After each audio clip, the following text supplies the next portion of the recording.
अब हम अरविंद केजरीवाल की इच्छाधारी राजनीति का एक डीएनए टेस्ट करेंगे। अरविंद केजरीवाल अब ये कह रहे हैं कि ईवीएम मशीनें टेम्पर प्रूफ नहीं हैं, लेकिन हमें लगता है कि केजरीवाल के विचार भी टेम्पर प्रूफ नहीं हैं और इन दिनों उनके विचारों के साथ बहुत ज्यादा छेड़छाड़ हो रही है। अरविंद केजरीवाल एक ऐसे राजनेता हैं जो अपनी इच्छा के मुताबिक चुनावी नतीजों का विश्लेषण करते हैं।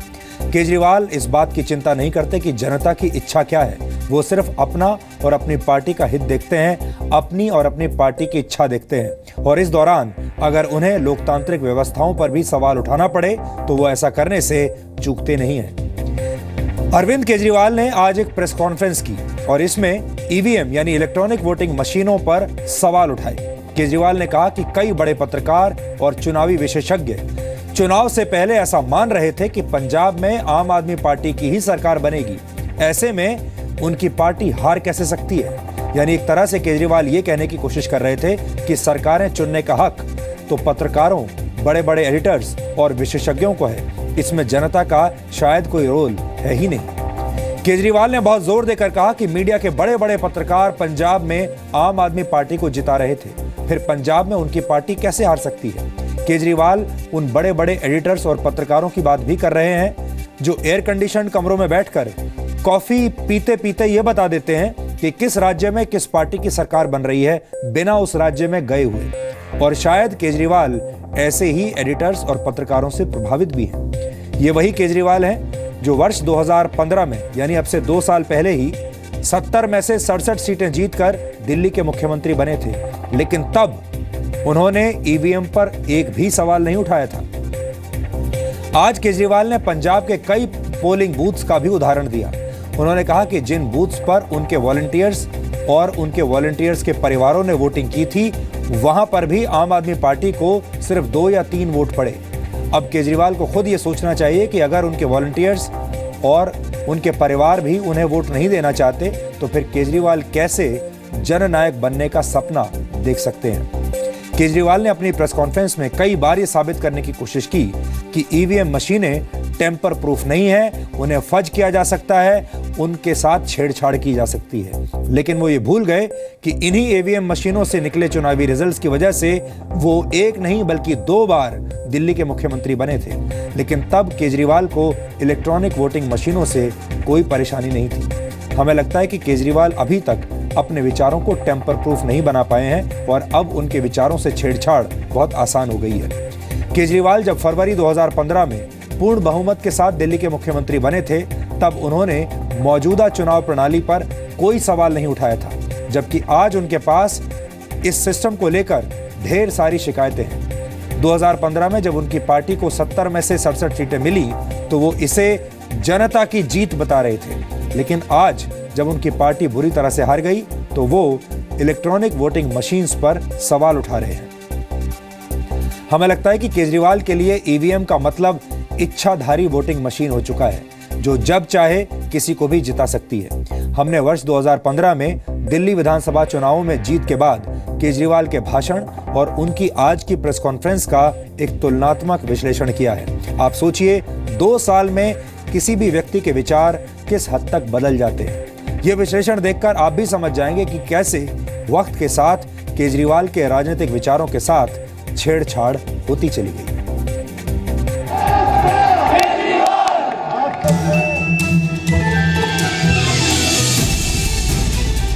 जब आप सच्चाई के रास्ते में चलते हैं तो इस दुनिया की सारी ब्रह्मांड की सारी शक्तियां आपकी मदद करती हैं। अल्लाह पे यकीन है।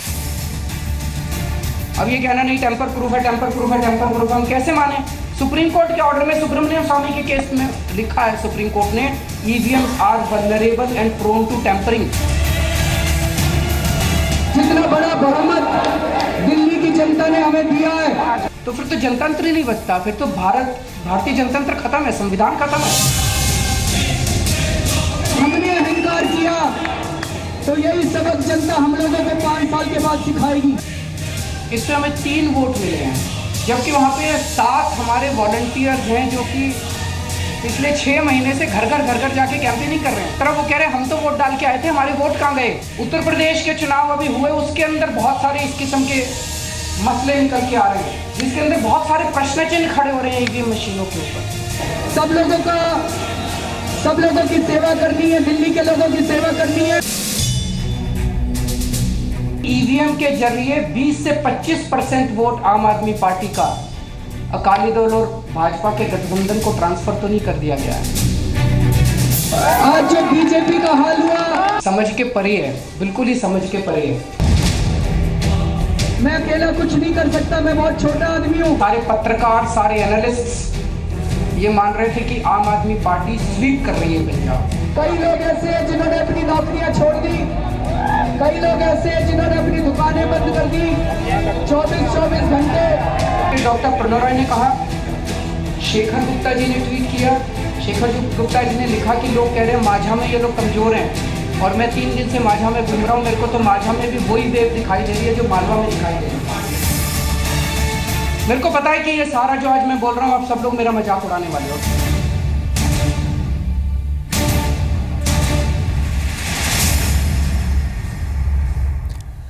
अब अरविंद केजरीवाल को यह भी सोचना चाहिए कि अगर इलेक्शन कमीशन आज अगर ये मान भी ले कि ईवीएम के साथ छेड़छाड़ की जा सकती है और दिल्ली में फिर से चुनाव कराने का फैसला ले ले, तो क्या उनकी पार्टी फिर से दिल्ली में बहुमत हासिल कर पाएगी?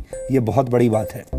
अरविंद केजरीवाल ने अपनी प्रेस कॉन्फ्रेंस में कई बार आज ये भी कहा कि ईवीएम पर सुप्रीम कोर्ट भी सवाल उठा चुका है। केजरीवाल ने कहा कि सुप्रीम कोर्ट ने यह माना है कि ईवीएम से छेड़छाड़ की जा सकती है। केजरीवाल ने अपनी प्रेस कॉन्फ्रेंस में कहा कि सुप्रीम कोर्ट यह मानता है कि EVMs are vulnerable and prone to tampering. Kejriwal ने वर्ष 2013 में आए सुप्रीम कोर्ट के एक फैसले के आधार पर यह बातें कही, उस फैसले का हवाला दिया। केजरीवाल जिस फैसले का जिक्र कर रहे हैं उसकी एक कॉपी इस वक्त मेरे हाथ में भी है, और इस पूरे फैसले में सुप्रीम कोर्ट ने यह कहीं नहीं कहा है कि EVMs are vulnerable and prone to tampering. मैंने बहुत पढ़ा लेकिन यह सेंटेंस मुझे कहीं मिला नहीं। मैं आपको इस फैसले के महत्वपूर्ण अंश आज पढ़कर सुनाना चाहता हूं, और अगर आप इस फैसले को ध्यान से पढ़ेंगे तो यह साफ हो जाएगा कि केजरीवाल झूठ बोल रहे हैं या सच। सुप्रीम कोर्ट ने यह फैसला डॉक्टर सुब्रमण्यम स्वामी की एक याचिका पर सुनाया था। डॉक्टर सुब्रमण्यम स्वामी ने अपनी याचिका में कहा था, क्या कहा था यह मैं आपको पढ़कर सुनाना चाहता हूं। असल में सवाल डॉक्टर स्वामी ने उठाए थे अपनी याचिका में। उन्होंने कहा, it does not meet all the requirements of the international standards and though the ECI maintains that the EVMs cannot be tampered with, but the fact is that EVMs, like all electronic equipments, are open to hacking. यानी सुब्रमण्यम स्वामी supreme court से ये कह रहे हैं कि जैसे कोई भी इलेक्ट्रॉनिक गैजेट या इक्विपमेंट हैक हो सकता है, उसी तरीके से इलेक्ट्रॉनिक वोटिंग मशीन भी हैक की जा सकती है, और ये हैक ना हो इसके लिए कदम उठाए जाने चाहिए।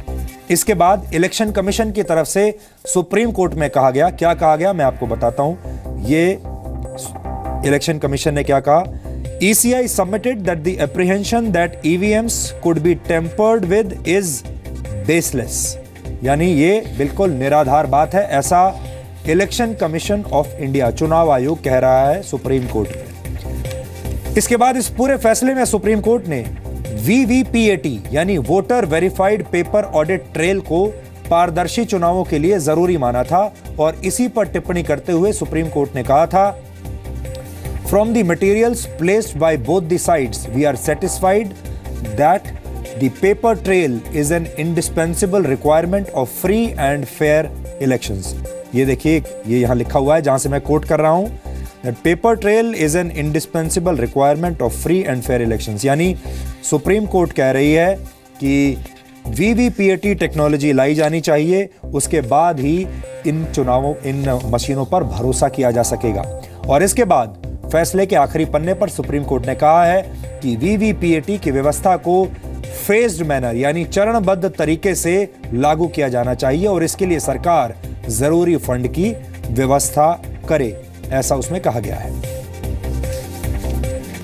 और मैं आपको फिर से बता देता हूं, ये मेरे हाथ में आप देख सकते हैं, ये सुप्रीम कोर्ट का उस आदेश का जजमेंट की कॉपी है जो मैं आपको जहां से पढ़कर सुना रहा हूं। सुप्रीम कोर्ट ने अपने इस फैसले में इलेक्शन कमीशन को वीवीपीएटी लागू करने के लिए कोई समय सीमा नहीं दी, लेकिन चुनाव आयोग चाहता है कि 2019 तक वीवीपीएटी की व्यवस्था को पूरी तरह से लागू कर दिया जाए, ताकि इलेक्ट्रॉनिक वोटिंग मशीन्स पर हर व्यक्ति, हर वोटर पूरा भरोसा कर सके। यानी सुप्रीम कोर्ट ने वीवीपीएटी को पारदर्शी चुनावों के लिए तो अनिवार्य माना है, लेकिन अपने जजमेंट में कहीं भी टेम्पर शब्द का जिक्र नहीं किया है। अब सुप्रीम कोर्ट को इस बात पर विचार करना चाहिए कि कैसे अरविंद केजरीवाल सुप्रीम कोर्ट के ही फैसलों को अपने फायदे के लिए, अपने हित में तोड़ मरोड़ कर मीडिया के सामने, देश के सामने पेश कर रहे हैं और अपनी राजनीति चमकाने की कोशिश कर रहे हैं। अब आप ये भी सोच रहे होंगे कि आखिर ये वीवीपीएटी क्या होता है और वोटिंग के दौरान इसका इस्तेमाल कैसे किया जाता है। आपको बता दें कि वीवीपीएटी का पूरा मतलब होता है voter verified paper audit trail. इसके जरिए मतदाता को यह पता लगता है कि उसने जिस प्रत्याशी के नाम का बटन इलेक्ट्रॉनिक वोटिंग मशीन पर दबाया है, वोट उसी को गया है। वीवीपीएटी एक प्रिंटर जैसी मशीन होती है। जब भी कोई वोटर ईवीएम पर किसी उम्मीदवार को वोट देता है तो वीवीपीएटी यूनिट से एक पर्ची निकलती है और ये एक तरह से आपको आपके वोट का प्रिंट आउट होता है, जिस पर आपको देखकर पता चलता है कि आपका वोट सही जगह, सही पार्टी, सही उम्मीदवार को गया है, जिसे वोटर कुछ सेकंड्स तक देख सकता है। इस पर्ची पर उम्मीदवार का नाम और उसकी पार्टी का चुनाव चिन्ह होता है, जिसे देखकर मतदाता को यह तसल्ली हो जाती है कि उसका वोट सही जगह पर गया है। जरूरत पड़ने पर इन पर्चियों की संख्या का मिलान वोटों की संख्या से किया जा सकता है। इस बार उत्तर प्रदेश और पंजाब की कई विधानसभा सीटों पर वीवीपीएटी का इस्तेमाल किया गया था। केजरीवाल ने यह भी कहा है कि जब पंजाब में बीजेपी और अकाली दल का गठबंधन हारा है, तो फिर उन्हें आम आदमी पार्टी से ज्यादा वोट कैसे मिल गए। आपको बता दें कि पंजाब में बीजेपी और शिरोमणि अकाली दल के गठबंधन को 31% वोट पड़े हैं, जबकि आम आदमी पार्टी को 23.7% वोट मिले हैं। लेकिन अरविंद केजरीवाल ये समझ नहीं पा रहे हैं कि वोट प्रतिशत सीटों का पैमाना नहीं होता। कई बार ज्यादा वोट पाने वाली पार्टी भी सीटों के हिसाब से हार जाती है। केजरीवाल को राजनीति करते हुए अब 4 साल से ज्यादा हो चुके हैं। उन्होंने अपनी पार्टी का गठन 26 नवंबर 2012 को किया था और आपको बता दें कि 26 नवंबर को संविधान दिवस मनाया जाता है और केजरीवाल ने इसी दिन अपनी राजनीतिक पार्टी बनाई थी। लेकिन ऐसा लगता है कि इन 4 वर्षों में केजरीवाल का विश्वास संविधान और संवैधानिक प्रक्रियाओं पर धीरे धीरे कम होने लगा है। हम अरविंद केजरीवाल को और आप सबको भी वर्ष 1996 में अटल बिहारी वाजपेयी द्वारा संसद में दिए गए भाषण का एक अंश आज सुनाना चाहते हैं। इसमें अटल बिहारी वाजपेयी ने बड़े साफ शब्दों में विपक्ष को यह बताया था कि भारत में जिस चुनावी पद्धति का पालन किया जाता है, उसमें वोट प्रतिशत की भूमिका बहुत महत्वपूर्ण नहीं होती, उसमें सीटों की भूमिका ज्यादा महत्वपूर्ण होती है। यह भाषण कहने को तो बहुत पुराना है, 1996 का है, लेकिन आज के संदर्भ में बिल्कुल फिट बैठता है और आज देश की राजनीति करने वाले हर नेता को और हर वोटर को यह भाषण जरूर सुनना चाहिए। हम बल दे सकते थे कि नहीं, हमें 31 तक का समय दिया गया है, हम कुर्सी पर बैठे रहेंगे। अध्यक्ष महोदय, कमर के नीचे वार नहीं होना चाहिए, नियत पर शक नहीं होना चाहिए। मैंने ये खेल नहीं किया है, मैं आगे भी नहीं करूंगा। लोकतंत्र एक व्यवस्था है।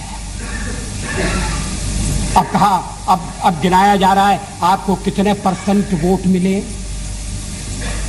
हमने जो वेस्टमिनिस्टर की पद्धति अपनाई है उसमें वोट नहीं गिने जाते हैं, प्रतिशत नहीं देखा जाता है, उसमें सीटें देखी जाती हैं। दोनों काम साथ नहीं हो सकते। ये कोई लिस्ट पद्धति वाला प्रोपोर्शनल रिप्रेजेंटेशन नहीं है। और मैं इस पद्धति के दोषों को पहले से इंगित करता रहा हूं। कभी कभी ऐसा हो सकता है कि जिस दल को देश में बहुमत न हो, वो दल अधिक सीटें लेने में सफल हो जाए। कभी कभी ऐसा भी हो सकता है कि वोट ज्यादा हो और सीटें कम हो। 1% वोट के अंतर से केरल में संयुक्त सरकार बनी, एक सरकार हट गई। 1% वोट का फर्क था। अब ये जो सीटों का अंतर है इसको मानकर चलना पड़ेगा। अब इस समय आपके वोट कितने, तो फिर मैं गिनाता हूं आपके अलग अलग वोट कितने, और वो गिनती आपके लिए घाटे की गिनती होगी। पूर्व प्रधानमंत्री अटल बिहारी वाजपेयी का यह भाषण ऐतिहासिक है और यह भाषण उन्होंने 28 मई 1996 को संसद में दिया था। तब उनकी पार्टी को संसद में बहुमत सिद्ध करना था। हालांकि बीजेपी और एनडीए ऐसा नहीं कर पाई थी और उनकी सरकार सिर्फ 13 दिनों में गिर गई थी। अटल बिहारी वाजपेयी की सरकार को गिराने के लिए पूरा विपक्ष एक हो गया था। जनता पार्टी को व्यापक जन समर्थन प्राप्त नहीं है, काऊ बेल्ट का समर्थन है। जो काऊ बेल्ट जिससे कहा जाता है उसको इस तरह से सदन में उल्लेखित करना। किस क्षेत्र की आप बात कर रहे हैं? हरियाणा में हम हरियाणा में जीते, हमने कर्नाटक में समर्थन प्राप्त किया है, और ये ठीक है कि केरल में और तमिलनाडु में हम उतने शक्तिशाली नहीं है, मगर हमारा संगठन है। पश्चिम बंगाल में भी हमें 10% से थोड़ा कम वोट मिला हुआ है। अगर आप वोट की बात करते हैं तो फिर 10% वोट की बात करिए। इस सदन में एक व्यक्ति की पार्टियां, एक व्यक्ति की पार्टी, और वो हमारे खिलाफ जमघट करके और हमें हटाने का प्रयास कर रहे हैं। उन्हें प्रयास करने का पूरा अधिकार है, मगर है वो एक व्यक्ति की पार्टी। एकला चलो रे, और चलो एकला अपने चुनाव क्षेत्र से और दिल्ली में आकर हो जाओ इकट्ठे रे। किस लिए इकट्ठे हो जाओ? देश के भले के लिए। स्वागत है, हम भी अपने ढंग से देश की सेवा कर रहे हैं, और अगर हम देशभक्त न होते और अगर हम निस्वार्थ भाव से राजनीति में अपना स्थान बनाने का प्रयास न करते, और हमारे इन प्रयासों के पीछे 40 साल की साधना है। ये कोई आकस्मिक जनादेश नहीं है, कोई चमत्कार नहीं हुआ है। हमने मेहनत की, हम लोगों में गए, हमने संघर्ष किया है। पार्टी 365 दिन चलने वाली पार्टी है। ये कोई चुनाव में कुकर मुक्के की तरह से खड़ी होने वाली पार्टी। और आज हमें अकारण कटघरे में खड़ा किया जा रहा है, क्योंकि हम थोड़ी ज्यादा सीटें नहीं ले सके। हम मानते हैं हमारी कमजोरी है, हमें बहुमत मिलना चाहिए। राष्ट्रपति ने हमें अवसर दिया, हमने उसका लाभ उठाने की कोशिश की है, हमें सफलता नहीं मिली, वो अलग बात है। लेकिन हम फिर भी सदन में सबसे बड़े विरोधी दल के रूप में बैठेंगे, और आपको हमारा सहयोग लेकर सदन चलाना पड़ेगा, इस बात को मत भूलिए। मगर सदन चलाने में और ठीक तरह से चलाने में हम आपको पूरा सहयोग देंगे, ये आपको आश्वासन देना चाहते हैं। मगर सरकार आप कैसी बनाएंगे, वो सरकार किस कार्यक्रम पर बनेगी, वो सरकार कैसी चलेगी, मैं नहीं जानता। हमारा जनाधार नहीं है, हमें लोगों का व्यापक समर्थन प्राप्त नहीं है। अगर आप हमें छोड़कर सत्ता बनाना चाहते हैं और आप समझते हैं कि वो सरकार टिकाऊ होगी, मुझे तो उसके टिकने के लक्षण नहीं दिखाई देते। वो पहले तो उसका जन्म लेना कठिन है, जन्म लेने के बाद जीवित रहना कठिन है, और ये सरकार अंतर विरोधों में घिरी हुई देश का कितना लाभ कर सकेगी, ये एक प्रश्नवाचक चिन्ह है। हर बात के लिए आपको कांग्रेस के पास दौड़ना पड़ेगा, और जब आप उन पर निर्भर हो जाएंगे, अभी तो मैं नहीं जानता, पहले चर्चा हुई थी, कुछ शर्तें लगाई जा रही, फिर चर्चा हुई कि कोऑर्डिनेटिंग कमेटी बनाना पड़ेगी।